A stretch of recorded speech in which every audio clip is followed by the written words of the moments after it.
everyone, and welcome back to Powerful Nothing, a Magic the Gathering Cube podcast. I'm your host, Dan, better known on the internet as 2SweetMTG, and as always, I'm joined by my co-host, James. How's it going, dude? Yeah, it's going good. It's going good. Marvellous. Well, we've got a fun episode for everyone today. This type of episode is something I've been looking forward to for a long time.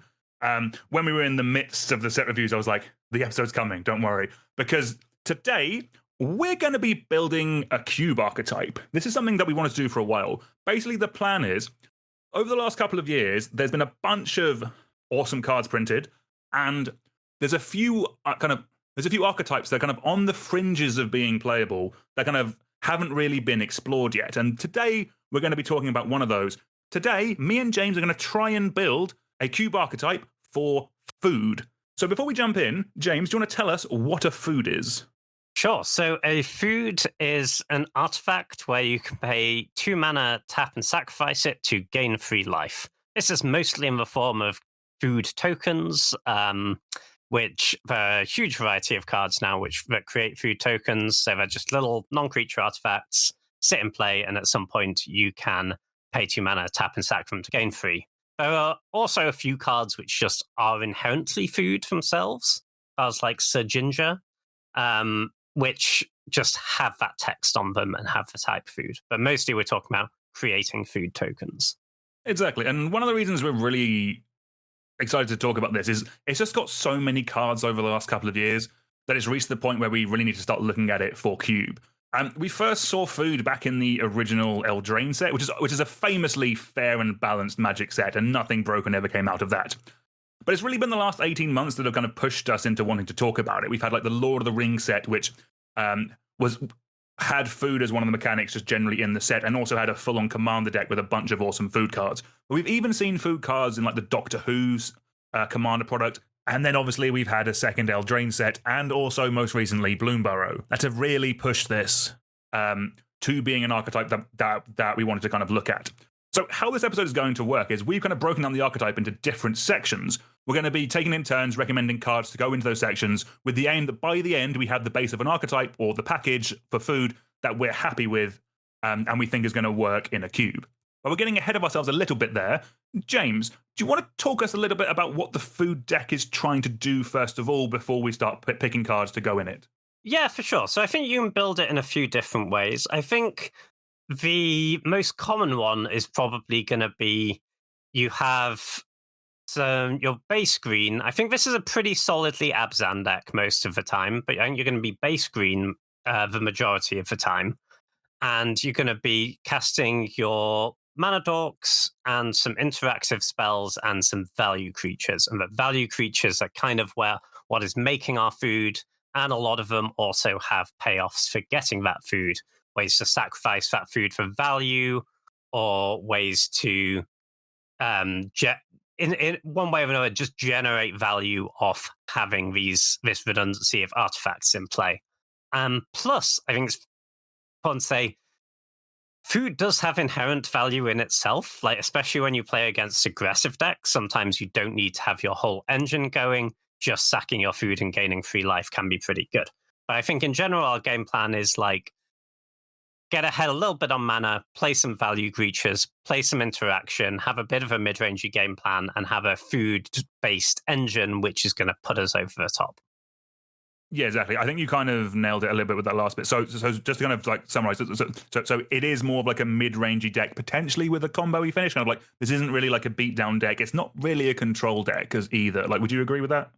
Yeah, for sure. I think a lot of the creatures are like small creatures. They're not going to attack that well, but they're going to come up the board and they're going to give you some sort of advantage in a long game. So because it is a bit more mid-rangey, kind of what kind of cubes do you think this archetype would do well in? Like in terms of power level, are we seeing this all the way up in the Mitgo Vintage Cube, or is it kind of more like in unpowered cubes, or maybe like Legacy and Modern cubes, that kind of thing? So I wouldn't say it's fair for like Mitgo Vintage Cube level, just because that cube is so unforgiving and you have to be so fast, and the food cards don't really help you do that. They help you grind and set up a slightly longer term engine, and too much of a time in Vintage Cube, I think you're just going to be dead. But honestly, almost every power level below that, I think there's a pretty viable food deck. Even down to like Peasant, actually. Looking through the cards for this episode, I was surprised like how many really good uncommons there are. It's worth saying, just we don't talk about one of the food cards for this episode does not mean it's bad. There's a huge number of them. There's a lot of redundancy now. So yeah, I think anywhere down from, I think the really optimized one can be in sort of the powerful, streamlined, but not vintage power level cubes. And I think right the way down to Peasant and budget cubes. I will just say the probably how hard you commit to it depends a little bit on the power level as well. In the more powerful, more streamlined versions, you're probably going to want to stick more to the cards that are pretty good on their own and affect the board and give you a bit of upside when they work together with your food engines, but are maybe a bit less all in on having a million foods in play, just because you don't necessarily have that time to set up and your opponent is going to have more efficient ways to interact with you. You probably don't want to play, for example, in a really powerful streamlined cube, something like Trail of Crumbs, which is a really cool engine, but you maybe don't have time for all that. But as soon as you go down the power level a little bit, all of that stuff becomes good. Yeah, definitely. I completely agree with that. And also, actually, what's kind of nice is kind of like so I've only got the list of cards I've made in front of me. I haven't seen James's yet, but kind of from the ones I put together, most of the core cards that I think you need for the archetype aren't actually that expensive either. Like, there's some overlap cards, which kind of we'll get to later on, that see play in other decks that are a bit pricier, but kind of the actual core of the deck isn't that pricey at all. So kind of, yeah, from Peasant all the way up to streamlined power level cubes, yeah, this could definitely see a place. Okay, so now on to the fun part. So as we mentioned, we both got a bunch of cards that we're going to put in and discuss.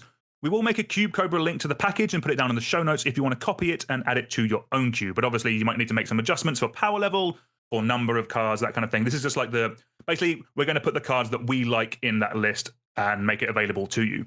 So firstly, we're going to start with the cards that we think are the anchor points for the archetype, like the cards we think that you need to run in order to make it work in your cube. And then we'll go over some ways that you can overlap into other archetypes and mention cards that we think can go into other decks.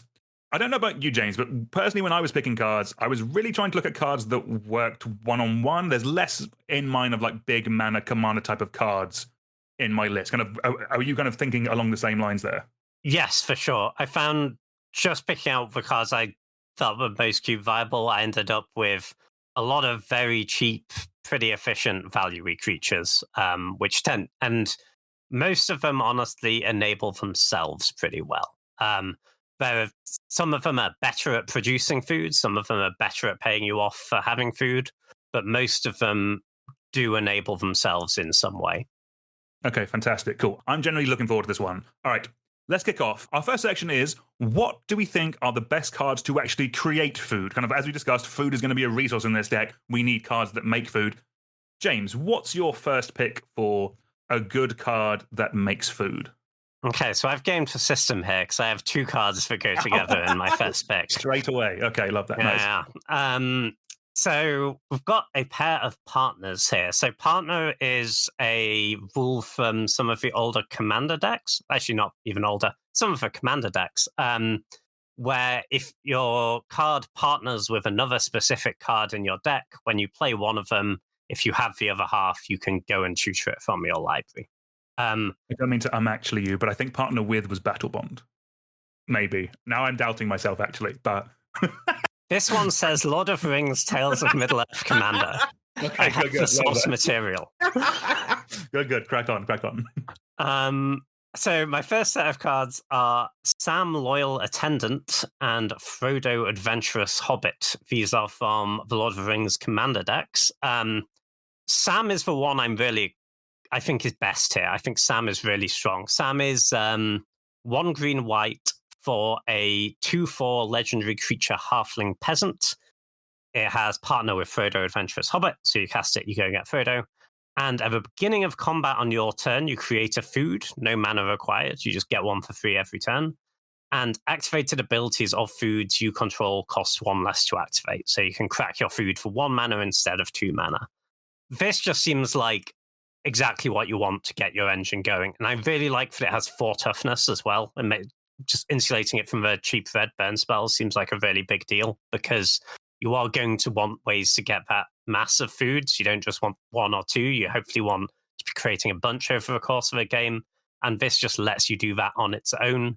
And having the activate abilities cost one less, a very big deal. It's not just for gaining life, because we have a lot of things that pay us off for sacking the foods. This is going to let you sack twice as many foods in a turn. Frodo, I probably wouldn't put in if we didn't have the partner with, but I also but it is definitely a card I would play in a food deck, and I kind of feel like it's a bit of a trap to not have both partners. So I think I would put them both in. Frodo Adventurous Hobbit is a white and a black for a 1/3, partner with Sam, has vigilance, and whenever it attacks, if you gain 3 or more life this turn, i.e. if you sacked a food, the ring tempts you. And then if Frodo is your ring bearer and the ring has tempted you 2 or more times this game, you draw a card. So nice little value engine once you're cracking those foods, and synergizes really well with Sam.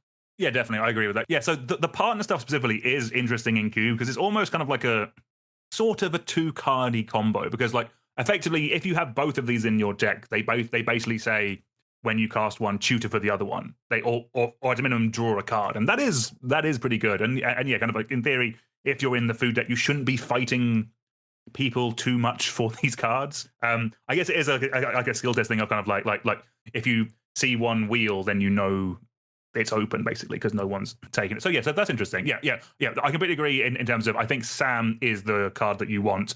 And if you're including a card with partner, you should just include its partner just because of effectively it's kind of, if one of them is really good and one of them is a bit weaker, the one that's a bit weaker is a tutor for the one that's good. So therefore it's worth it. And also just like this Frodo is probably one of the best ring bearers, and this Frodo will let you churn through the levels of the ring. And the bottom level of the ring is whenever it deals dominant damage to a player, each opponent loses 3 life. But at that point, it can't be blocked, and you're also looting every turn. Like those are real abilities that kind of like, if you can stack that up, is a good little value engine that I could see actually working in this slower, grindier kind of deck. So yeah, I'm a big fan of these two. I do like them.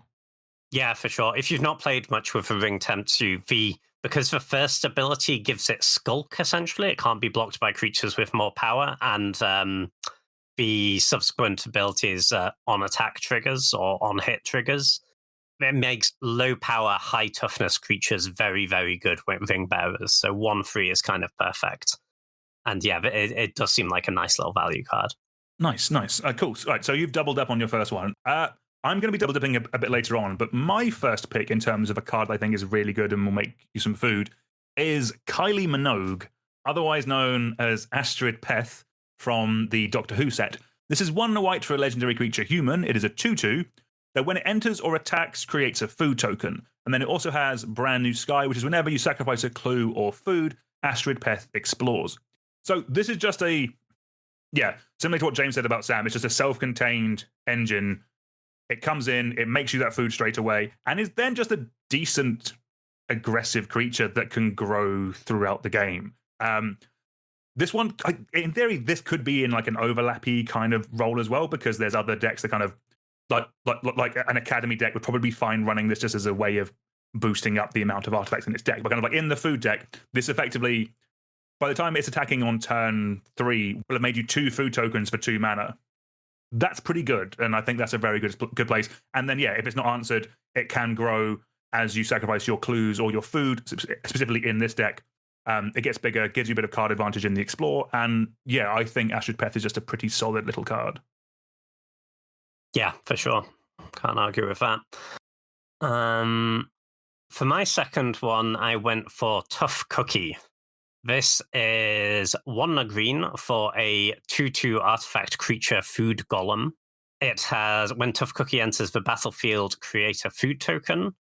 It has a universal food activated ability of 2 sack and gain 3 life, but it also has for 2 and a green, target non-creature artifact you control becomes a 4/4 until end of turn.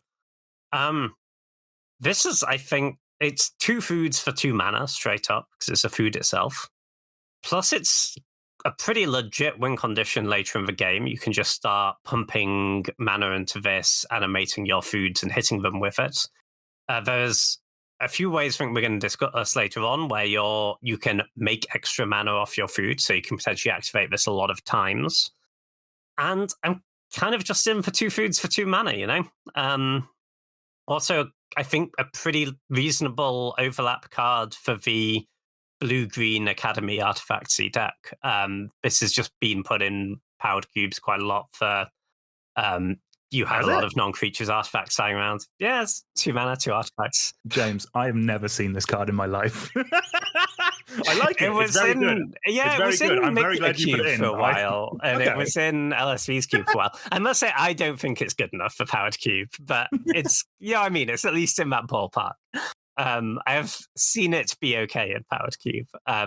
But this specifically, I think it's perfect. But yeah, I have never seen this card before. Yeah, fair. We did a set review on this, and I have never seen. It's a house in Wilds of Eldraine Limited. Really? I'll tell you that. Yeah. Nice. Yeah, make some 4/4s. Kill them dead. Okay, love that. All right, my next card goes all the way back to Modern Horizons 2. My next card is Tireless Provisioner. This is 2 and a green for a 3/2 creature elf scout.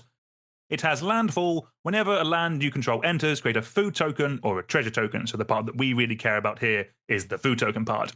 So this is just another creature that effectively can make you at least a food every turn. Obviously, it gets better if you have fetch lands. It gets better if you're on a deck that has multiple or has ways of doing multiple land drops in a turn.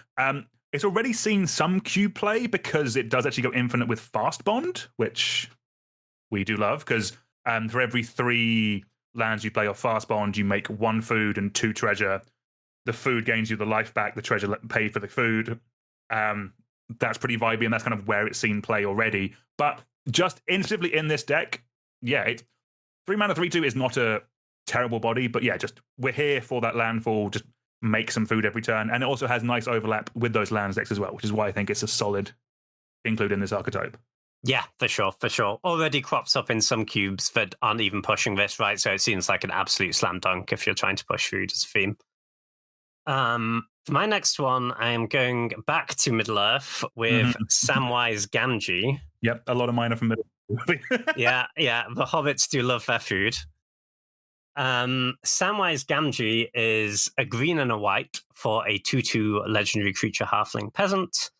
As whenever another non-token creature enters the battlefield under your control, create a food token, and you can sack 3 foods to return a historic card from your graveyard to your hand. I think this is much more a food creator than a way to use food. Like, of course, it will come up. We have a lot of legendary creatures in this deck, so we will have spots late in the game where we just have free food and we want to get something back, and that'll be really good.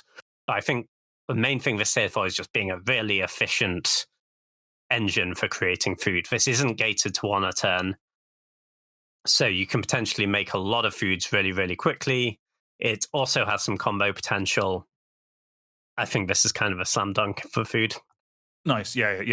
Samwise was the next one on my list. I do like it. Yeah. I could see a world where the return historic from your graveyard to your battlefield could be relevant. Like it doesn't just have to be legendaries. It can be like other artifacts and like sagas you're not really going to bring back with it. But like, I like Sam. I think Sam's pretty solid. And we'll get onto the combo stuff a little bit later on in the episode. All right, my next one is a card I haven't got notes on, but I've just made a deck take on it, so it's fresh in my memory. Next up, I want to talk about Ygra, Eater of All. This is 3 black and a green for a 6/6 legendary creature, Elemental Cat. It has ward, sacrifice of food, and here's the cool part.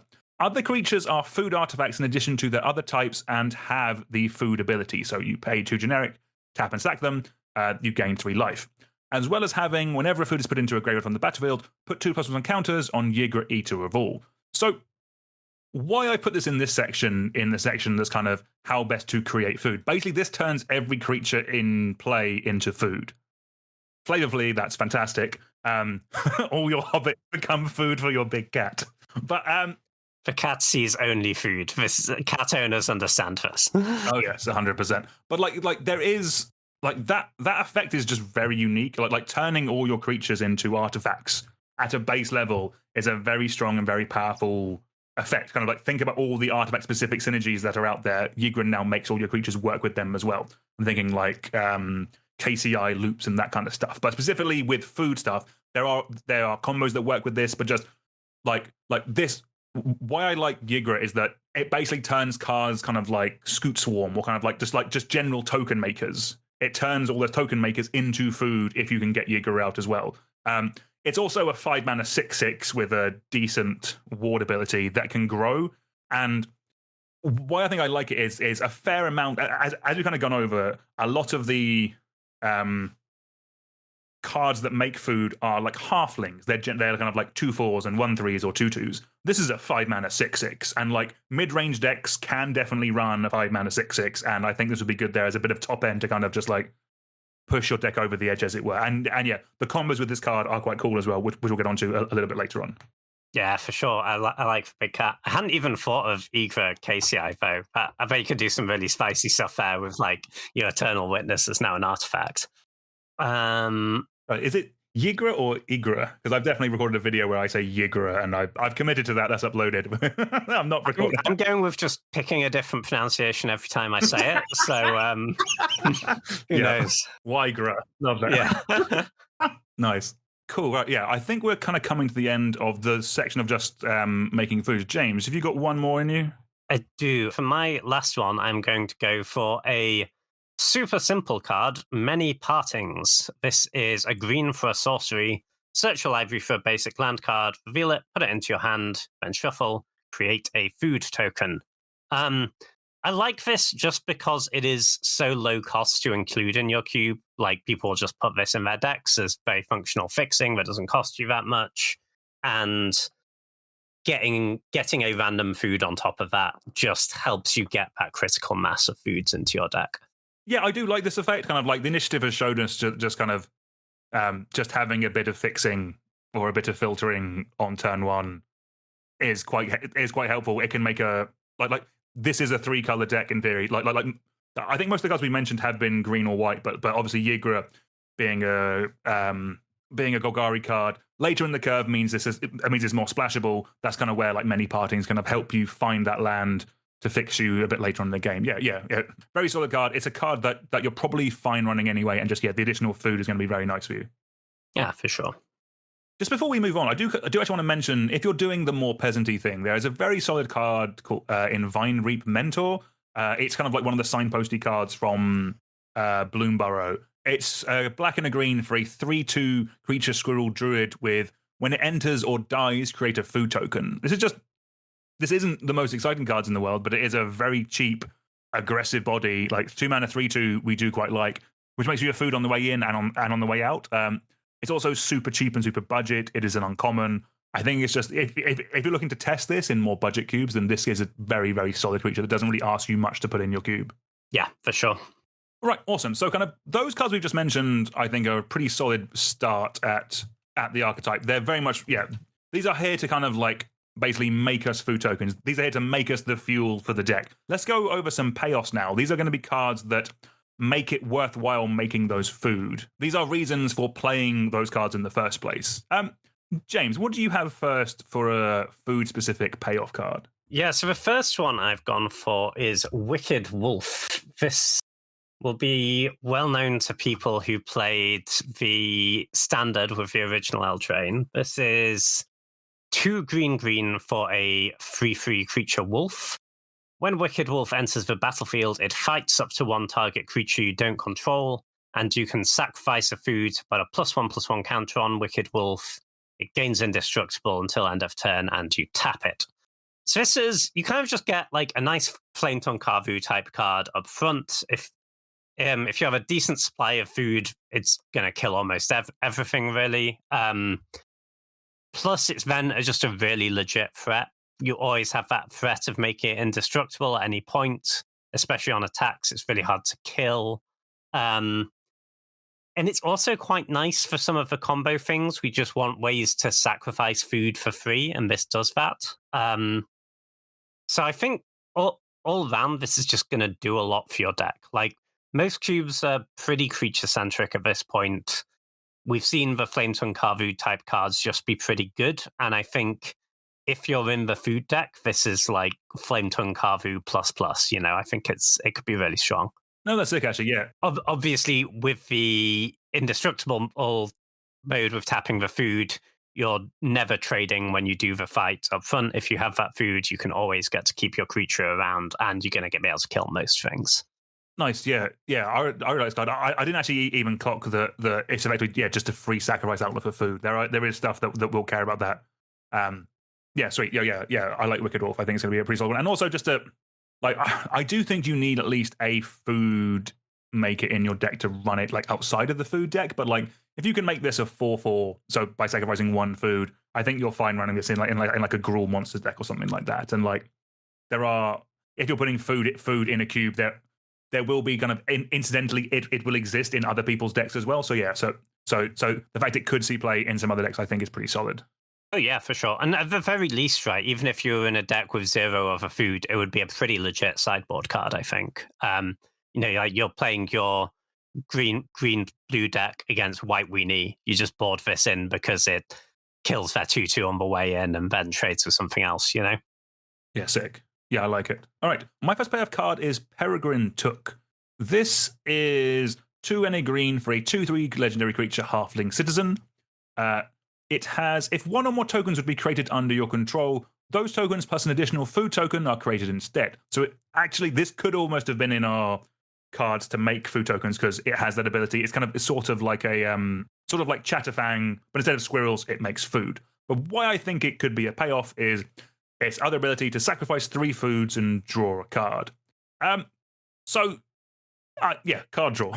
This turns your food into card advantage, and I think that's going to be a good thing. There is another version of this effect. I think it's called Savvy Hunter, but that's a Golgari card. This just being green means it's going to be easier to fit into your deck. It's going to be easier for you to cast. For me, this is just a really solid payoff for that deck because, we're Magic players, we like drawing cards, and if you can turn your additional resource that your deck is making into card draw, then I think you're going to be happy with that. Yes, for sure. Seems really solid.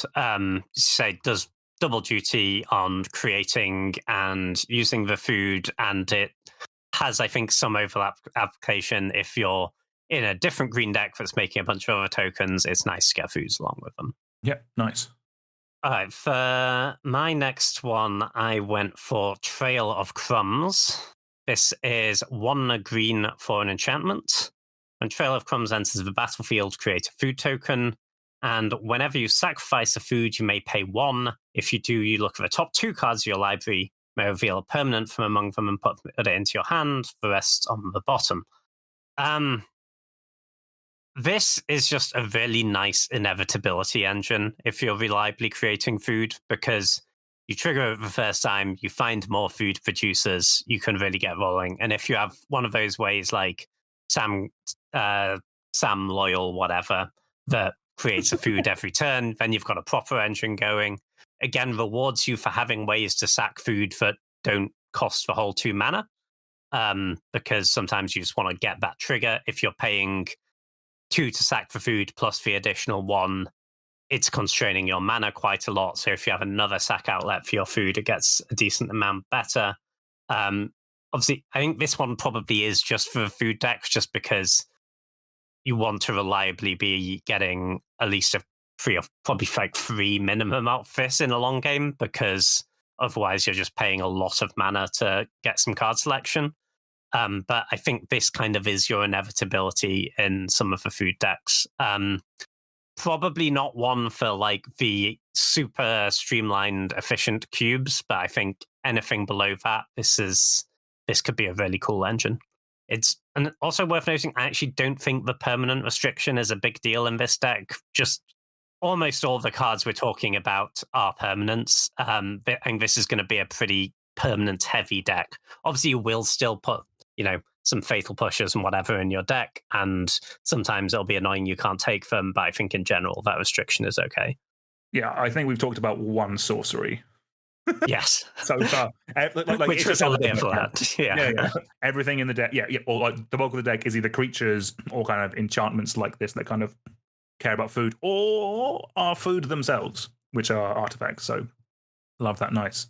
All right, my turn to read a partner now. Next up, we have another 2 cards. We have Pippin, Warden of Isengard, and Merry, Warden of Isengard.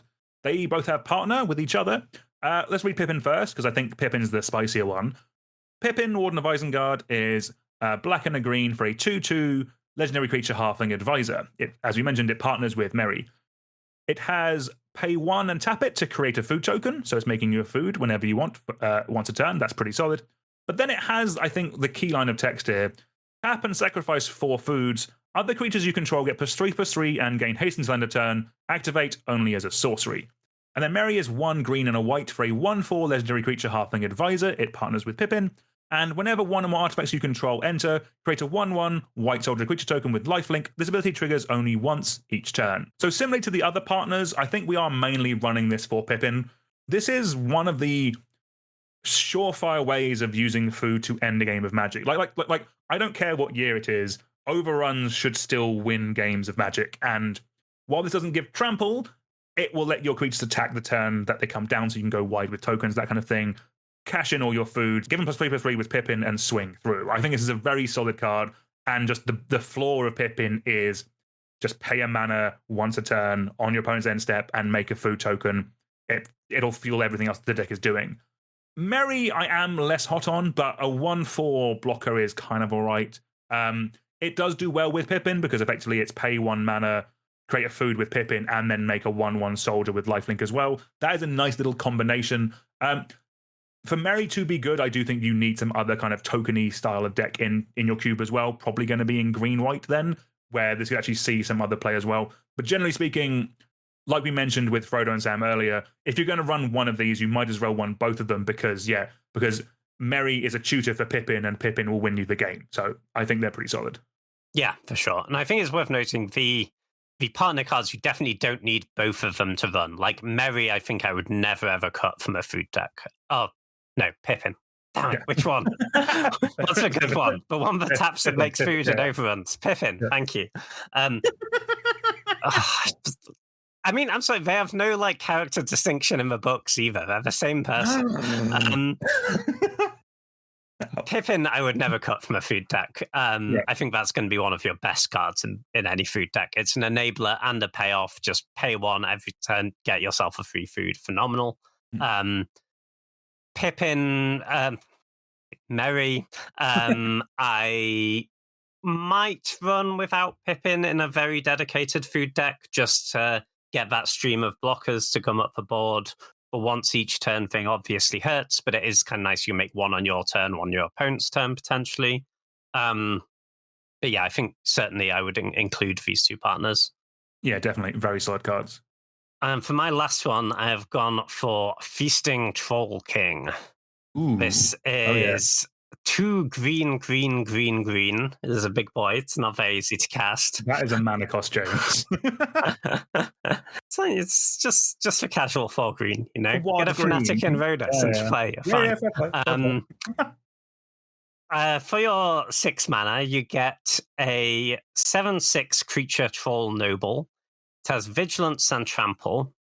And when Feasting Troll King enters the battlefield, if you cast it from your hand, you create free food tokens. But it also has sacrifice free food tokens, return Feasting Troll King from your graveyard to the battlefield, activate this ability only during your turn. I think for this to be great, you really want ways to get it into your graveyard without casting it. I don't think you want to be waiting until you have this silly mana cost available to you. But if you have a little bit of looting, there's some good discard enablers that kind of work. Stuff like Underworld Cookbook could be really nice here. Then I think this has a really high ceiling because you're paying no mana for that ability, right? And creating free foods is very doable. Like we've seen multiple cards already that just pump out a food every turn, starting pretty early on. You can definitely get there, then you just get this 7/6 back. Even if they remove it, as long as it's not an exile removal spell, you're threatening to get it back again. I think, yeah, this could just be a really big threat.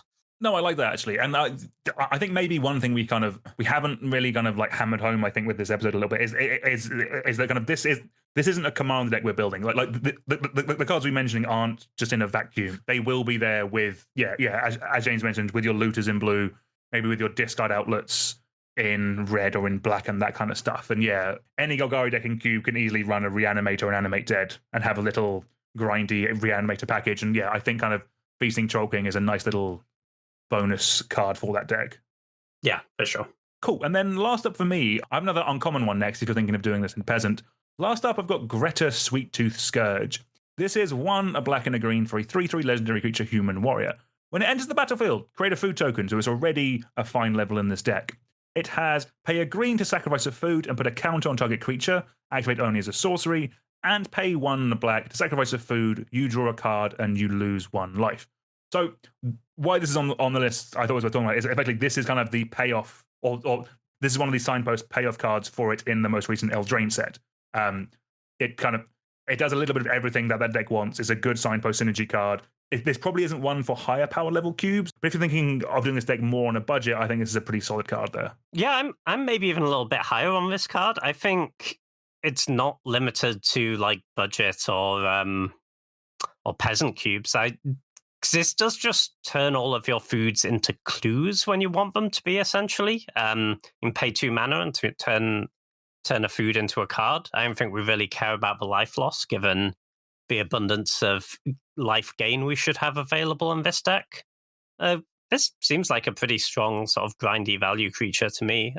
Yeah, maybe not for like the most efficient streamlined cubes, but I think in most food decks, this is just going to be a really solid inclusion. No, I think that's fair. I think part of my thinking of it is more just when it comes to guild cards, like even though I'm definitely moving away from having like a fixed rigid, there's only 5 of Golgari cards, 5 Azorius cards. I think when you're adding a deck like this, you need to be a bit more flexible just because a lot of the cards are multicolored.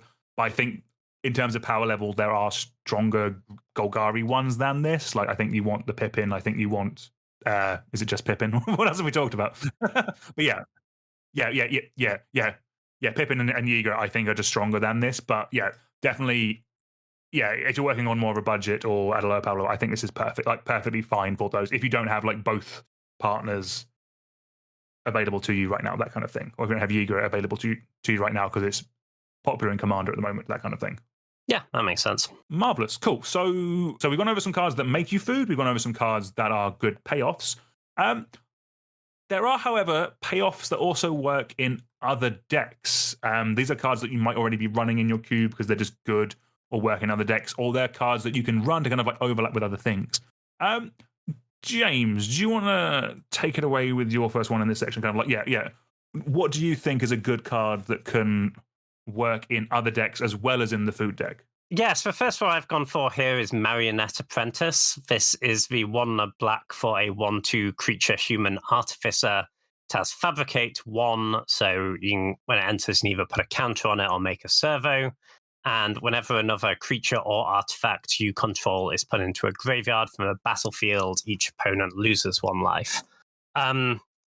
Just having your foods deal a damage on the way out is a pretty nice starting point. And this, I think, is already a great card for a lot of cubes. It's kind of just, it has a bunch of downsides over Blood Artist, but I think in general it's going to work out being better than Blood Artist in most cubes because you're getting the 1/1 is really good. That obviously triggers it, helps you stabilize. And yeah, we have a bunch of ways where we're sacrificing a lot of food in a turn, especially when we move on to the combo bit. It's going to be helpful there.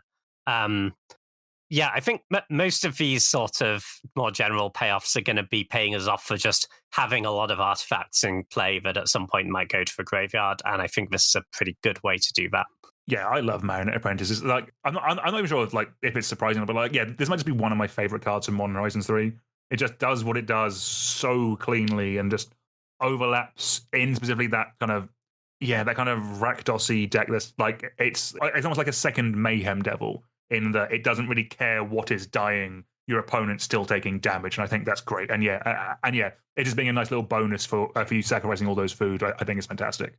Yeah, I love that card. Right, my first shout, kind of a card that I think is a good payoff, but has crossover in other decks, or if I'm honest with you, is just a fine card by itself. I've gone for Ocelot Pride.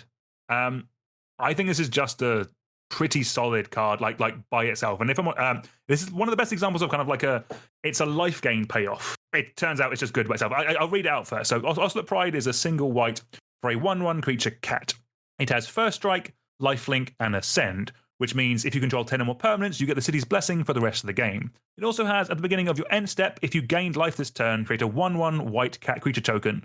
Then if you have the city's blessing, for each token you control that's entered the battle this turn, create a token that's a copy of it.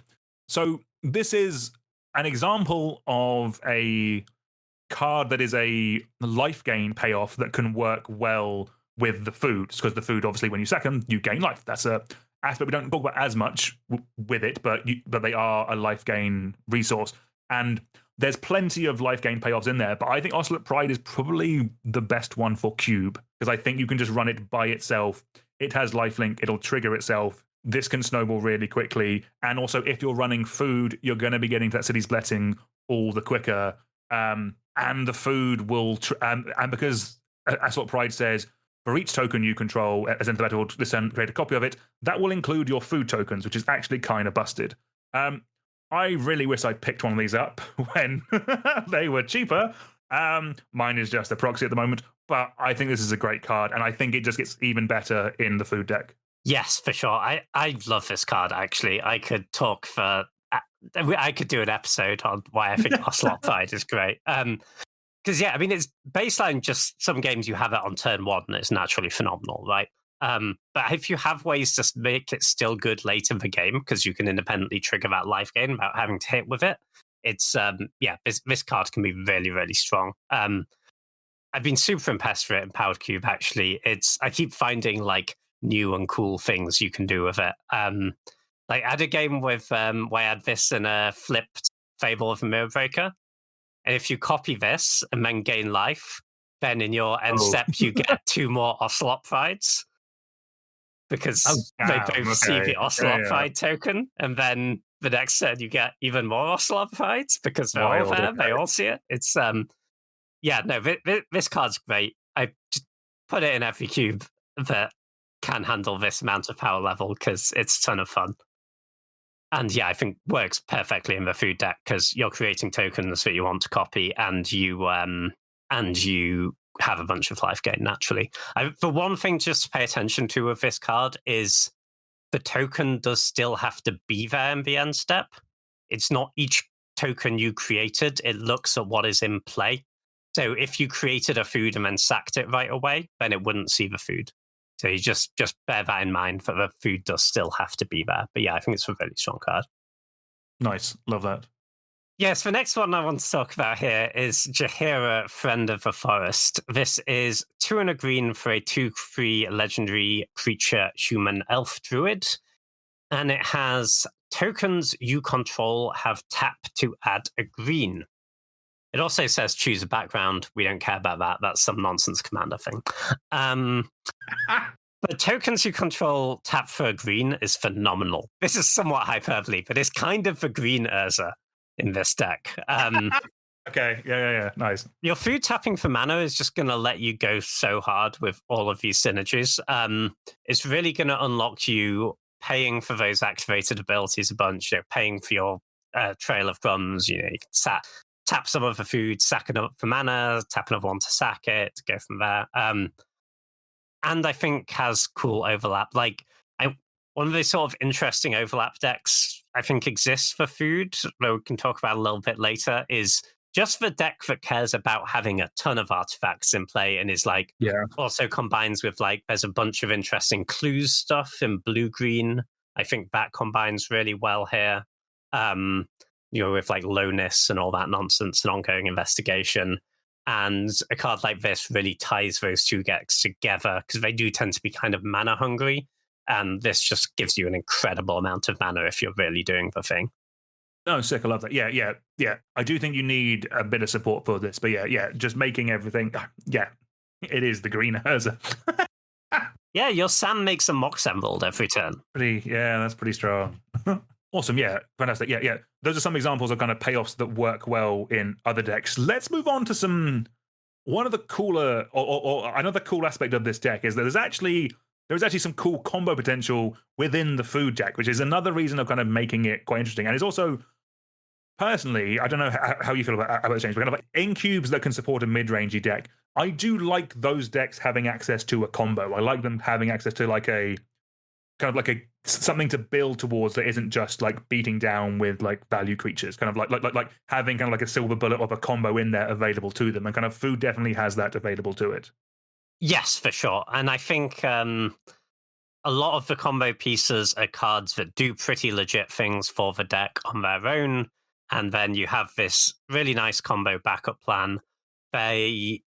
Almost all the combo pieces are creatures as well, which means you can include a lot of nice ways to tutor for them with the creature tutors. I think there's some pretty good combo potential here. Yeah, I've had bloody Eladamri's Call in my queue for so long. I don't think anyone's ever used it to tutor and combo off. Maybe now's the time. Yeah, I think that's probably more a conversation about why I need to remove things from my queue. But anyway, James, do you want to take it away with our first combo for the day? Yes, the first combo I wanted to talk about was Samwise Gamgee with Cauldron Familiar plus any sack outlet. So Samwise Gamgee we spoke about earlier, that's the green or white for a 2/2. When a non-token creature enters, you get a food. Cauldron Familiar, some people would be familiar with Constructed. That's the single black mana for 1/1, where when it ETBs, it drains your opponent for 1, and you can sacrifice a food to return it from your graveyard to the battlefield. So if you have a Samwise Gamgee in play, you play your Cauldron Familiar, you get a food, you then sacrifice it to whatever sack outlet you have in play. Your Cauldron Familiar is then in your graveyard, you sacrifice for food, return the Cauldron Familiar, hit them for 1 with the ETB, sack the Cauldron Familiar again, rinse and repeat. You can drain your opponent out. This seems like a really nice, pretty compact combo, because I think basically if your cube already has sack outlets in, like if you already have any amount of aristocrat stuff, you're going to have a decent density of cheap sack outlets. And then this is just a really nice little A plus B combo outside of that. And super cheap, super tutorable. Seems like a very legend. And as we said before, Sam Gamgee, I think, is just already a really legit card in this food deck. And Cauldron Familiar, maybe a little less so, but you could very easily add in like a Witch's Oven, which is the single mana artifact. You can tap, sack a creature to make a food. That goes really well for Cauldron Familiar. That's kind of a little plan for an Aristocrats deck all on its own, which will also slot in really nicely to the food deck. It seems like there's a lot of good overlap potential with all of the combo pieces. And if you get this lined up, it's a nice, clean win. Yeah, that is nice. And yeah, kind of when we start talking about specific crossovers a bit more, like Aristocrats is one of the main ones. I think it's very doubtful you are putting food in a cube and not having Aristocrats in there as well. But that's something we'll kind of touch on a bit more in a little bit, because we have my first combo next. First up for me, we have Peregrin Took and Experimental Confectioner. So, as a reminder, Peregrin Took, its ability is if one or more tokens will be created under your control, those tokens plus an additional food token are created instead, and it has sacrifice 3 foods to draw a card. Experimental Confectioner is the card it combos with. That is 2 and a black for a 2/3 creature human peasant. It has, when it enters the battlefield, create a food token, and whenever you sacrifice a food, create a 1/1 black rat creature token with this creature can't block. So for this to work, you need them both on the battlefield, and you need at least 3 food in total. Basically, you activate Peregrin Took's ability by sacrificing 3 food. The Confectioner's second ability triggers, and it triggers 3 times, creating 3 1/1 rat creature tokens. Peregrin Took sees these 3 rats come into play, and then its ability triggers and makes you 3 additional food. What this effectively does is it gives you infinite card draw. You can draw through your whole deck. It gives you near infinite creature tokens. It's basically, but I think it's for the number of cards left in your deck in multiples of 3. That's how many creature tokens you will make. So you will need a way of finishing off your opponent with that. But in theory, if you're building this as a deck, somewhere in your deck you will have a sacrifice outlet for those creatures. Somewhere in your deck you'll have a Blood Artist effect. You sack them all. You drain out your opponent. That's generally how you win with this combo. So the combo itself doesn't win, but it will draw you your whole deck and give you access to it, and then you win with the rest of the cards and all the resources that you've made along the way. Yes, for sure. I really like this combo, partly because I think it's very strong, but also because it's a 2-card combo, and I think both parts really justify their place on their own. I think the mental card in this deck and Peregrin Took getting you a bunch of extra foods phenomenal, and turning them into your deck as a whole. And together they will draw your deck and likely win you the game. So yeah, seems really strong. Cool. Right. Do you have another combo for us, James? I sure do. The next combo I want to talk about is Ygra, Eater of All. That's the one that turns all your creatures into food and is generally a large cat. There's a bit of redundancy here. We can make it work generally with a large cat. It is generally a large cat, I would argue. So we need Ygra, we need a sack outlet, and then we need either Experimental Confectioner, as we just talked about, or it also works with Camellia the Seedmiser, which is 1 green-black for a 3/3, and it has other squirrels you control have menace. Don't care about that. Whenever you sacrifice 1 or more foods, create a 1/1 squirrel token, and you can play 2 and forage, which is either tap food or exile 3 cards from your yard to put a counter on all your souls. Camellia, I think, is a pretty legit card in the food deck anyway, actually. But if you have Ygra, a sack outlet, and either Confectioner or Camellia, then you sack a creature, you trigger either your Confectioner or your Camellia. That gives you a creature token. The creature token is also a food because of Ygra. You sack it again, you trigger your Confectioner again. You basically get infinite triggers of whatever your sack outlet does. So if your sack outlet's a Goblin Bombardment or anything that deals damage, then you'll just kill them. If it's Scry, then you'll get to Scry infinitely and basically Vampiric Tutor, and you can go and get a Blood Artist or whatever to finish them off. Just seems like it's not necessarily a whole combo you'd build your deck around on the spot unless the sack outlet actually kills them. But it is just cards that will go in your deck anyway and do a really powerful thing when you combine them. And I think it is worth, if you have Ygra and Confectioner in your deck, then just trying to get a sack outlet in there for this, because I think it is really strong. And like a lot of the sack outlets are just good, right? You get a Yawgmoth with this and you draw basically your whole deck as long as you have life points. And Yawgmoth is just a good card. Also worth noting, like Confectioner and Camellia, I think, as well as just being good cards in the food deck, they also combine really well with sack outlets. So there's a little bit of extra synergy there, even when you don't get the Ygra in play. I think this is just like a good one to be aware of. No, nice. Yeah, that's really good and kind of annoying because I realized I forgot to add this one to my Ygra deck tech that's coming out in 2 days. So I'm going to be adding a quick section for that after this. But yeah, that's really solid. Yeah, just actually, having some redundancy to the Confectioner is really nice. Yeah, we love that. Cool. That means I can claim a share for royalties, I think, on that video. You can get all of like 50p, James. It's yours. Phenomenal. And then the last combo I just wanted to mention here is, I think, already pretty well known in Cube, but it's Rosy Cotton with either Scurry Oak or Basking Broodscale. This generates you infinite 1/1s. We don't need to go into the whole thing, so I think a lot of people already know about it. But just note, this gets better in a food deck because Rosy Cotton already does stuff in a food deck. So having your combo pieces actually do things on their own is really nice. Yeah, I completely agree with that. Yeah, I have struggled with that combo myself when I tried to run it, but I think it's because it was just in without any other support or anything like that. I think, just having more users for Rosie outside of the combo, I think is very nice. Just it making you food is going to be good, and then and then I think it's more reasonable to run that combo actually. Yeah. So my last combo isn't actually necessarily a food combo, but I think it is a nice little combo that food works well with. It's the Amalia, Benevidi, Agueri, and Wild Growth Walker combo. So for those unaware, basically Amalia is a vampire that says whenever you gain life, Amalia explores and then destroy all other creatures if its power is exactly 20. And then Wild Growth Walker is a card that whenever a creature you control explores, put a +1 counter on Wild Growth Walker and you gain 3 life. Basically, how those two work together is basically with them both in play, if you gain life or if you explore, basically you end up with a 20/20 and everything else dies. So it's not guaranteeing a win, but you have a 20/20, your opponent has nothing. That's pretty solid.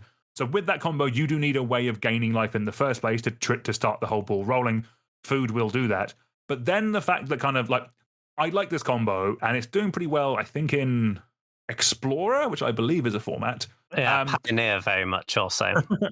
Right, okay. Nice. But like, though it works better in those formats because you can have multiples and you have redundancy in them. You have more of them in your deck. You're more like to see them. But just, I think it's a nice combo. But just having other ways of triggering Amalia makes it more likely to be included. And just having it in if you already have a food deck, having a life gain matters deck in black and white, I think is pretty realistic as a potential to have there. And Amalia is a pretty solid card there. And if you're adding Amalia, you're going to add Wildgrowth Walker because of the combo potential. And I think just that's one of the nice things about this food deck is it just opens up the doors to a bunch of stuff that we've kind of been talking about but haven't really fully found a home for yet. And I think the Amalia Wildgrowth Walker combo could be a cool thing that we can do now. Yeah, that makes a ton of sense. The Wildgrowth Walker also goes really well with Astrid Peth as well, right? The whenever you sack a food explore, nice. Yeah. 2-drop. Like it doesn't go infinite or anything, but it's getting you a lot of life and a big Wildgrowth Walker. That's pretty sick, actually. Yeah. No, I like that. I didn't think about that one. Yeah, exactly. All these cards kind of synergize really well with each other, and yeah, that's really nice. Yeah, I think there is just a nice thing with the food deck that when you put all the cards in the deck, they mostly all work on their own. They contribute towards your overall game plan of making lots of food and getting paid for it. And occasionally they do a cool combo thing as well. You don't necessarily have to be built around being a pure combo deck. No, definitely. Yeah, I love that. I think we'll kind of end like the going over combos bit there, but kind of like, I'm assuming, James, we're not just going to jam all of these combos into our cube. Are you kind of picking one, maybe two, if the cards overlap enough? Kind of like, how are you seeing the combos actually looking like in a cube? If you were adding this to your own, I kind of do want to put the ball in. Maybe not the Scourge one, but well, I just sort of think that if you have sack outlets in your cube already, then I want to play Ygra anyway. I kind of want to play Confectioner and Camellia anyway. I definitely am playing Samwise Gamgee. So I kind of just need to put in a Cauldron Familiar. And I kind of want to play Peregrin Took anyway. So I feel like I don't need to add many cards that I don't already want in order to have the potential of these combos. Fair, yeah. I guess the fact that yes, it is just the stuff like the base level. A card like Experimental Confectioner just makes you a food on its way in, and they kind of all sort of do that. Yeah, they're all either making food or there's some kind of good utility, and when you combine them, they combo. So yeah, so that is interesting. Yeah. So there is a world where we are just jamming every card that combos off in a cube. I might add the Amalia and Wildgrowth Walker to ones that you're not going to run unless you're doing specifically life gain as well. But yeah, any combo that has the word food in it, I think could be considered to just be jamming in. Is that fair? Yes, I think so. Sweet. Love that. Cool. So kind of the list that we've just kind of gone over, we'll refine that a little bit and put that down in the show notes if you wanted to add that to your cube. But we're not done just of yet, because one of the things about cube is that you need to kind of blend your archetypes together, as it were, because it's not.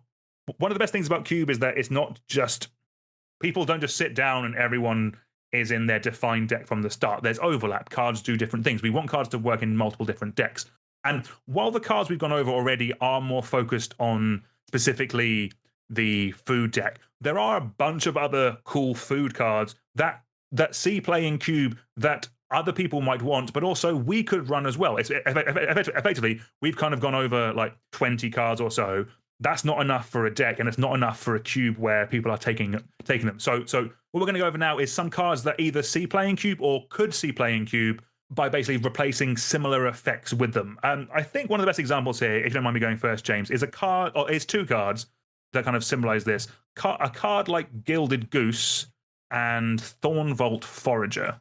So Gilded Goose is a single green for a creature bird. It is an 0/2 with flying, and it has, when it enters, create a food. It has 1 green to tap and create a food, and it has sacrifice a food, add 1 mana of any color. So at a base level, this is a mana dork. if you are running something like Llanowar Elves in your cube, which is highly likely you are, you can replace a Mana Dorks with a card like Gilded Goose, because it will still do that thing. It'll still ramp you to 3 mana on turn 2, and then in the food deck, it also makes you a bunch of food. You also have a card like Thornvault Forager. That's 1 and a green for a 2/2 creature Squirrel Ranger. It has tap and add a green, but it has Forage, which is either exile 3 cards from your graveyard, or you can sacrifice a food to add 2 mana of any color. So this ramps you to 5 mana on turn 3. It has a search effect for a squirrel, but we don't really worry about that part. But basically, 2 mana Mana Dorks are things that Cube runs. We can tailor our choices by adding these to support the food deck, while also like a Gruul Beatdown deck will still run these kind of cards, but they're cards that will synergize well in the food deck as well. James, so I've got a bunch here that kind of work in multiple different decks that kind of care about food or our food or work with it. But do you have any you want to touch on? Just a couple of things which I want to flag up as already being cube staples, but are particularly excellent in food. Firstly, Oko Thief of Crowns. Not Yep. I don't think anyone needs me to sell them on the power level of Oko, but obviously pumping out a food every turn is great. A card's already ridiculous, but if you have extra synergies for that food, then that's phenomenal. Another one I wanted to flag up actually was Delighted Halfling. That's the Mana Dork, which taps for a colorless, or it can tap for any color for and make it uncounterable if the spell you're casting is a legend. An absurd amount of the cards we're talking about here are legends. It's quite something. Very good shout, because there's so many of these little Hobbit dudes. And just having a Mana Dork that fixes for any color on turn 1 and makes them uncounterable seems pretty phenomenal. Yeah, definitely. Yeah. I didn't even think about that, but yeah, that is such a good shout. Yeah. A lot of things in this deck are just randomly legendary because they were from the Lord of the Rings set. A couple ones that I wanted to touch on. Again, we're keeping it legendary. Just you mentioned earlier Sir Ginger the Meal Ender, but this is just a perfectly fine aggressive body that is a food itself. It is a creature that is a food, so it can just go in the deck naturally, or it's something that like an aggro deck would perfectly fine running. A couple of other ones I wanted to touch on. Generous Ent from the Lord of the Rings set. It's on the cycle of land cyclers from that set, where it's just a single generic to cycle the card, and then with Generous Ent you can go and get a forest, put it into your hand. But the fact is that this is also a 6 mana 5/7 with reach, that when it enters, you create a food token. This is a great card in the deck because, as we kind of mentioned, the deck is sort of 3 colors, so it's fixing. And then late game, it's a big beater that can make you food if you do need to cast it. Like most of the time, this is here for the fixing, but yeah, the bonus upside of it making you a food when it comes in while killing your opponent is always going to be nice. Yeah, absolutely. And then for last cards I just want to mention were things like Eldritch Evolution, things like Green Sun Zenith, things like Worldly Tutor. So many of the cards we're talking about here are cheap creatures, or TV knits together all the combos, or just finds you the important food payoff at the right time. Just in a deck where 90% of the things you'd want to be tutoring for are creatures already, those cards get way better. No, definitely. Yeah, love that. Cool. I've got a bunch of others I'm just going to rattle through because I think like a lot of these are cards that will either see Q play by themselves or are kind of on the verge of Q play, but get better if you're adding this in your deck. So we mentioned Lord High Artificer earlier, but I think just run that card is going to be very, very good with this deck. There's a card like Bristlebud Farmer that's a 4 mana 5/5 with trample. When it enters, you make 2 food, and when it attacks, you can sacrifice a food, and if you do, you mill 3 cards and put a permanent card from among them into your hand. This is a card that's great in kind of like a Green X beatdowny kind of deck, but it also makes you food. It cares about food. That's pretty solid. Like having a bit of top end in your deck, I think, is going to be nice. We mentioned Underworld Cookbook earlier, but also if you're running that, you might as well run Asmo Mortar diced in a Kuldakar. Very good. Yeah, nailed that. So most of the time we played Asmo, it's been for the Madness deck, but Asmo does have an ability at the bottom that is sacrifice 2 foods, target creature deals 6 damage to itself. That turns your food into removal. That's pretty solid. I don't hate that. Like you do need a way to cast it because you have to be able to discard a spell. So I'm not sure how that really works with the food deck, but if you can get it working, that is a pretty good way of controlling the board. Like turning 2, turning 2 foods into a direct damage spell is pretty nice. I do quite like that. Yeah, no, I think if you can reliably actually be able to cast Asmo in a food deck, it's going to be absolutely phenomenal. The issue will be finding the enablers to actually put it on the stack, but yeah, if you can get there, it'll be great. And Asmo Cookbook is kind of just a separate thing in itself, which you might want to put in your cube if you're doing some Mandacy stuff. That can be really strong, and yeah, like Asmo as a food payoff is kind of absurd if you can get there. Nice, yeah. I love Asmo, and yeah, I think that's really cool.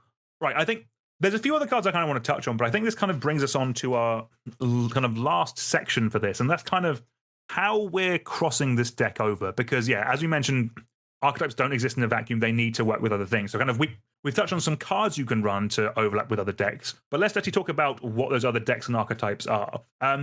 I think one of the best places to start with this is with the aristocrat style of deck.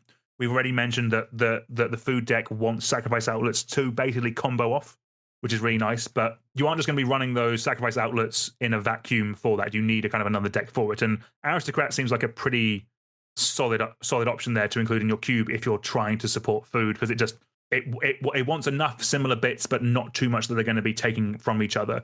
And also, aristocrats we have seen kind of morph over the last couple of years. It previously was kind of like a Mardu all creature based kind of deck, but now you kind of have this kind of white black creature style of deck, and then it kind of folds into the red black kind of artifacty as well kind of sacrifice deck, which the food also goes into pretty well with cards like Marionette Apprentice kind of crossing the gap that we mentioned earlier. Yeah, for sure. And even if just having cards like Experimental Confectioner, Camellia, that when you sack a food you get a body, even when you're not comboing off, those are going to go great in an aristocrat's deck if you can make the food. And so that's a really nice point of overlap. Even Merry, which is we thought the less exciting part of the partner with Pippin, Warden of Isengard, that makes a token when you make a food only once a turn, so it doesn't really combo. But that is just going to work really well in Aristocrat's deck. It's going to fuel all your good Aristocrat stuff. No, definitely love that. And then the next one that kind of overlaps pretty well is Life Gain, as we've mentioned. Kind of like, yeah, we mentioned the Ocelot Pride, but there's a bunch of other cards that work really well or reward you when you gain life, which is what food at the end of the day kind of when food was first introduced, it felt more like kind of like a life gainy payoff, and now it's kind of become this artifacty resource. But there are plenty of good cards that reward you for when you gain life. There's cards like Veto, Thorn of Dusk Rose, which is the 3-mana 1/3 that when you gain life, target opponent loses that much life. That turns your foods into lightning bolts. That's pretty solid. There's a ton of other life gain payoffs that you consider running. Something like Sorin of House Markov. That's the flip Planeswalker Sorin. Comes in 1 and a black for a 1/4 lifelink with Extort. And at the beginning of your post-combat main phase, if you gain 3 or more life this turn, you transform it into the Planeswalker. That also does stuff with food, but then also deals damage equal to the amount you've gained to any target, so it can control the board, and then has a pretty good ultimate that in theory could win you the game in a game of 1-on-1. That seems pretty solid. But yeah. I think life gain probably going to be in white black, but that is another pretty solid way you can overlap it. Yes, for sure. I could very easily see ending up in basically a white black life gain deck where maybe I'm just splashing a bit of green to get a few more of the good food cards in as enablers, you know? No, definitely. And then I think kind of the other one I wanted to touch on, there are 2 decks that are kind of similar, but they're over different colors. So there's like a white-blue go-widey artifact kind of deck that just want things that make artifacts for things like Urza, for things like Tolarian Academy.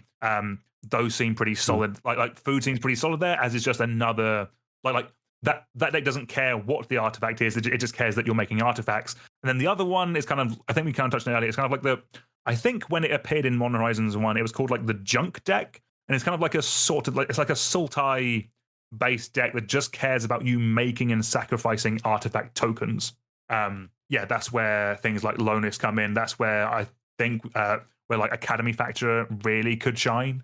I don't think you want Academy Manufacturer in a strictly food deck, but in that kind of just make as many artifact tokens as possible and do broken things with them, that seems pretty solid there. And food seems like a very important part of that deck. Yes, for sure. I mean, I think Academy Manufacturer is just such a busted card that you could put it in a lot of different spaces. But yeah, in the if you have some like blue-green clues stuff going on, maybe, and then this overlaps, and you just end to a point where you have so many game objects. You know, you have a bunch of clues, a bunch of treasure, a bunch of blood, a bunch of food, who cares? And there are just cards that pay you for that. You know, you can even look at stuff like Guy Parade for grids to just tap your artifacts and kill them. Or like Jaheira's amazing in this deck, right? It's going to create an absurd amount of mana. You can even go as deep as playing like KCI or something like that. There's maybe even, if you're in the right colors, some overlap into aristocrat stuff with the sacking artifact stuff there, right? If you're making like treasures off your manufacturer, then that's kind of insane with your Mayhem Devil or your Marionette Apprentice as well. There is a point in Magic where if you make enough game objects, you can find things to do with them to win the game. Oh yeah, no, I love that. And then the last one that I have down anyway, James, is kind of like a Selesnya go wide token kind of deck. Like we both have talked about before that Selesnya kind of sucks in terms of like having an identity that works really well in Cube. But if you are doing the food deck, we've mentioned a card like Merry Warden of Isengard that when you make an artifact, you create a 1/1 white soldier creature token. That is a pretty solid engine in a go white kind of deck. But you also have a card like Farmer Cotton that's X green and a white for a 1/1. When it enters, create X 1/1 white halfling creature tokens and X food tokens. So this is kind of solid, like if you weren't doing the tokens, but you really want to get like, but this doesn't compare well to something like Fourth Aelingus, for example. But if you're doing the food deck in one section and you're doing go white tokens in another section, Farmer Cotton is a nice example of a card that kind of overlap and do both. And plenty of the cards that we've mentioned say something along the lines of, if you would make a food, create a 1/1 token, or if you would make a 1/1 token, create a food. You also have things like Chatterfang. It kind of just goes really well in this style of deck. And I think, yeah, Selesnya go wide tokens could be a pretty solid archetype to kind of cross over with food if you were thinking of doing it. Yeah, for sure. I mean, Chatterfang was a card I was going to mention earlier. Actually, I think just has a lot of applications in food, but also in other decks. Again, phenomenal in the clues treasure space. You know, I think that card's certainly a nice one to include. But yeah, I think there's quite a few potential ways that this bleeds over into other archetypes, right? I think for me, I see a lot of the thing of the food deck is trying to solve the Selesnya sucks a bit problem, you know? Yeah. The other one I just want to mention, but we kind of touched on before, is cubes that have a bit of a Legends build around theme. This is another theme that will coincidentally add 1 million more Legends to your cube and will maybe give you another way to use those build-arounds, which is kind of nice. Oh, Mox Amber. Let's go. Yeah, Mox Amber's a great one.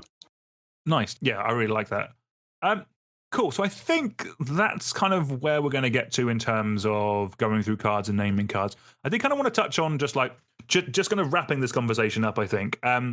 So obviously we have rattled off a number of cards in the last hour and a half or so. I think one thing that's kind of important is just kind of like give a rough idea of kind of like numbers of cards to run in your queue to make it work for you. Fortunately, a lot of the cards we've mentioned have been quite cheap to cast. So there's been like 1-drops, 2-drops, and 3-drops. So I don't feel too bad in terms of like ruining people's curves in their cube. I think if you add these cards, your curve of your cube is going to be pretty healthy. So in terms of how many cards to support this archetype you need to run, it will depend on the size of your cube. So I've kind of broken it down roughly that I think if your cube is around 360, you kind of want to run between 10 and 15 of the core food cards that we've gone over. For a 540 cube, you want to run around 15 to 20 cards. And for a 720 cube, you want to run between 20 and 25 of the core cards that we've mentioned, like the core cards that make food or pay you off for paying food. In theory, any of the overlap cards that we mentioned, things like Oko if your cube can support it, or Sir Ginger, because those can go in multiple decks, you can really run as many of those as you want or as you have room for. those fit in the gaps very nicely. Then when it comes to things like Gilded Goose and Thornfort Forager, those are cards who are kind of like you were already going to be running Mana Dorks in your cube. You can tailor those to it. It's kind of like how in my cube I have a Goblin sub-theme. I'm running Tarfire as a shock. It's not the most efficient one, but it goes in that deck while also being a card that other cubes wants, if that makes sense. So that's why you're going to run cards like Gilded Goose and Thornfort Forager, because they go in multiple decks. Yes, for sure. I think, it's about picking the core cards that you need for the basically entirely for the food deck. How many of those do you need to add to make it work? About 15 in a 360 maybe sounds about right. Maybe you can get away with a few more. But then tailing your other card choices around this deck existing. This also might include one card I was thinking you might not want to run. This deck can't beat a Caracas. Like, it literally can't beat a Caracas, I don't think. Yeah. Doesn't mean you necessarily have to cut Caracas from your cube if you're including this, but bear it in mind. Caracas would be incredible in the deck. You can just protect all your legends. That might be a reason why you keep it in. But yeah, I do see that, yeah. But yes, I think you don't need to add a ton of the very food-specific cards to make it work. I think you can do enough just tweaking your other card choices to ones that work well in this deck to make it pay off. But I think a lot of it depends on, when we're talking about those archetypes that overlap really well, how many of those archetypes do you have in your cube? I think if you already have a good Aristocrats deck, for example, if you already have a strong Aristocrats theme, I think it makes adding the food stuff a little bit easier.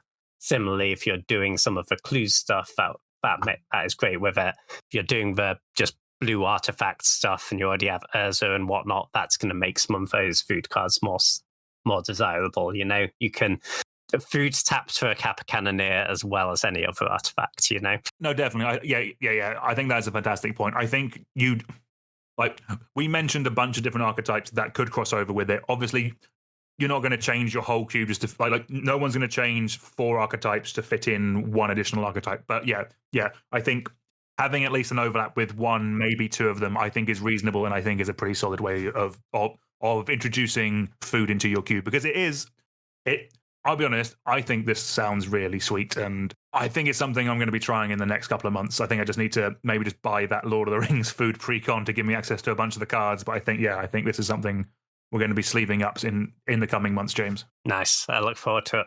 Wonderful. Well, I think that's where we are going to end our conversation on food for today. As we mentioned, the deck lists and all the cards we mentioned will be down in the show notes if you want to check that out. Before we get you all out of here, we have our final topic of the day. What have we been playing? So, I'll be honest with you, I have not played Magic since Bloomborough pre-release because it's been summer. I've been pretty busy. I've been thinking about Magic a lot. I've been thinking about Cube, and I really enjoyed the conversation. But James, you've been playing a bunch this summer. You've been keeping very busy. Friend of the show, Josh, otherwise known as Firetruck Modo, has built a cube, James, that you got a chance to play. Do you want to tell us about that? Because it sounds really fun. Yeah, it was really cool, actually. So he's calling it Do Nothing Cube. It's or Blue Nothing Cube, I think was maybe. I think that sells it short. The way it was sold, but it does do stuff. In fact, it just very slowly. The idea is you can't really win games by just attacking with creatures. You know, it's a cube where you need to build an engine, and that's always really fun. I think it played out really well for the first outing, I'd say. I drafted a exceptionally do-nothing deck. I think the most do-nothing deck that was available in the do-nothing cube, where I was casting lots of forbids, drawing lots of cards. The most common way I won was Stroke of Genius targeting my opponent. A common line was Stroke of Genius, you untap flashback Stroke of Genius. But yeah, it played really well. There was some really cool decks got drafted. There's a nice like artifact recursion deck with Scrap Trawler and whatnot. There was a Insidious Roots deck that looked like it was going off pretty hard. Yeah, that cube played really well. We can put a link to the cube code in the show notes if anyone wants to check it out. So I think it's a pretty original cube that's that I can recommend. Out of interest, how much of the cube is blue, James? Yes, no, it is very blue centric. I think it's 171 mono blue cards versus 40 of all the other colors. Basically, all of the gold cards touch blue. All of them, not all of them, the vast majority of them. There's a few spicy outliers. There's an Insidious Roots and a Nyx Weaver for the whole graveyard thing. But yeah, very blue centric. It's pretty rare, I think, that you draft a non-blue deck in this cube because basically all the themes are blue something. But it's pretty based around 3-color themes. There's, like Grixis spells, Sultai Graveyard, Jeskai Cycling, and then there's 2-color themes that all touch blue as well, like Azorius Blink, Izzet spells, Dimir graveyard stuff. Simic Regrowths is what's claimed. I don't know how real Simic Regrowths is, but I'm sure Josh has an opinion. There's a bit of a wizard sub-theme as well. There's a Sidisi Brood Tyrant in here, James. I'm in love. Okay. There sure is. Yeah, I need to make sure I'm around for the next one of these because this seems awesome. Yeah, it's a ton of fun. Outside of that, I have been grinding a bit on the Vintage Cube Live. Top 8 some 64 player draft, but not won one yet. So drafting one tomorrow. The Vegas dream remains. We'll see where it gets to. Vegas, baby. Let's go. Come on, James. Take me to Vegas. I'll do my best. All right, so that's where we're going to leave it for today. Do remember to follow the podcast and give us a 5-star review. James, pleasure as always. Thank you very much. I really enjoyed that chat. And yeah, I'm looking forward to doing more of these in the future. Yeah, always good. I look forward to this archetype appearing in your cube. And then it just leaves me to thank you all very much for listening. It's goodbye from me, and it's goodbye from James. Until next time, we'll see you all soon. Goodbye.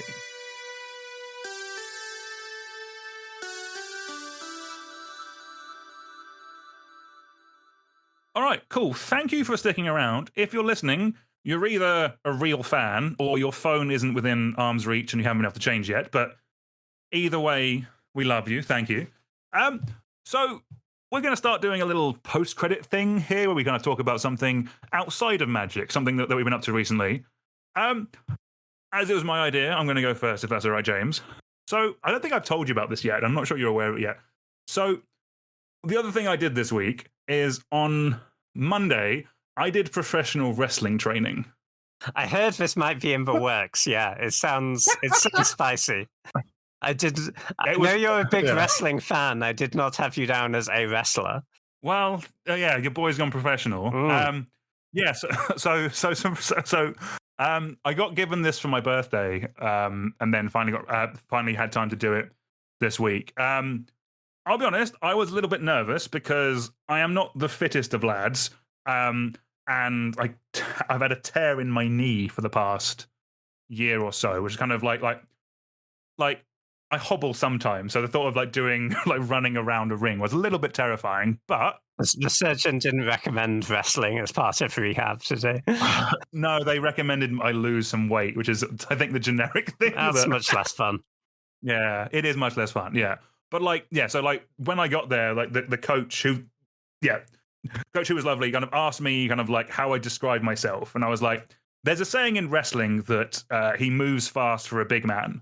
And I am the opposite of that. I move very slow for a big man. But no, it was really fun, and I really enjoyed it. We did a bunch of different routines. I guess it is we did running the ropes, learning how to do Irish whips. I did kicks, and mine were dreadful because obviously you're trying to make it sound like you're sorry to break kayfabe here. To ruin it for the you're trying to make it look like you're kicking them without actually kicking them. So you're kind of hopping on one foot and kind of kicking the midriff without actually kicking through someone. I did bumps. I did a front flip. Oh shit! I did not. Well, in terms of threw myself over head first and landed on my back. Oh, that's cool. I did not think I'd be able to do that. I did a body slam. That was quite cool. Yeah, Nice. that's the being 6'4" part that kind of came in handy. It was like not much strength, but there's a lot of it, so I was able to. Yeah, a lot of momentum when slamming. Yeah, and then we ended up doing like a whole like routine at the end, kind of like a little 2-minute thing.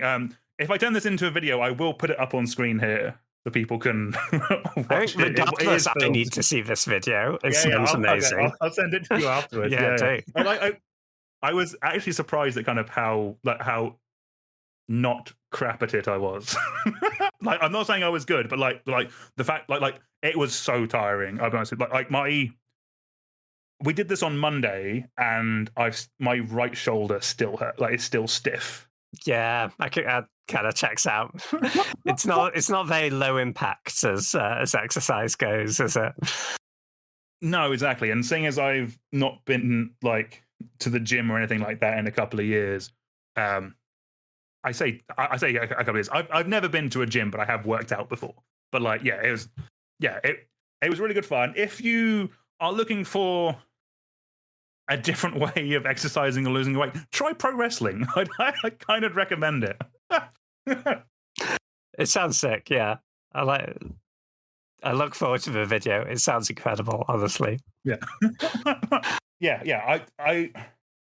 It's something. Yeah. I'm not committing now to doing it full time as a exercise routine, but I could see myself doing it again.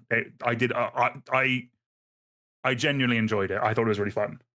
You're not quitting your day job yet to pursue wrestling. Yes, being 35 years old is the correct time to start. Yeah. To become a pro wrestler. But yeah. I think as a way of losing weight, I think is actually like I actually could.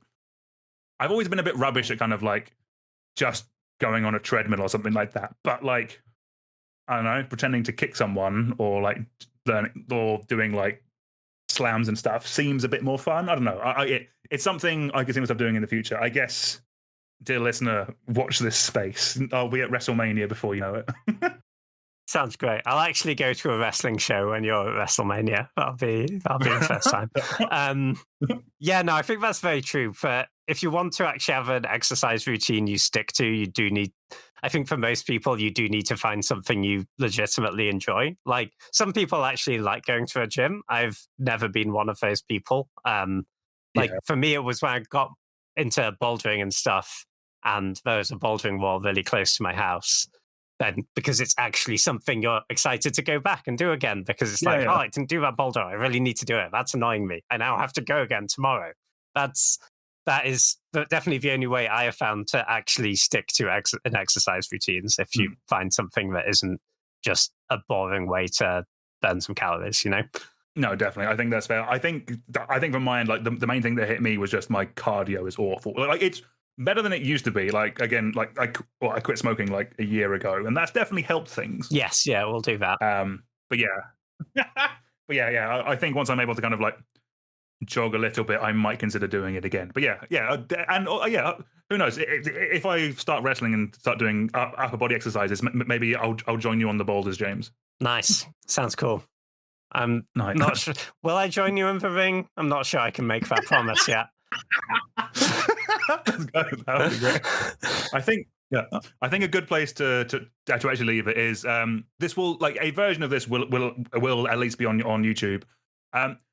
Either comment there or find our socials, which will also be in the description below. Tell us some good wrestling magic related names. Yeah. Oh yeah. I feel like if you like got into wrestling, you definitely need a magic themed wrestling name. Like, it would have to work as a wrestling name, but then the people in the know would be like, magic player. Yeah, I need a gimmick. Yeah, that's your job out there, everyone listening. Give me a gimmick for my professional wrestling. I think that would be good. Nice.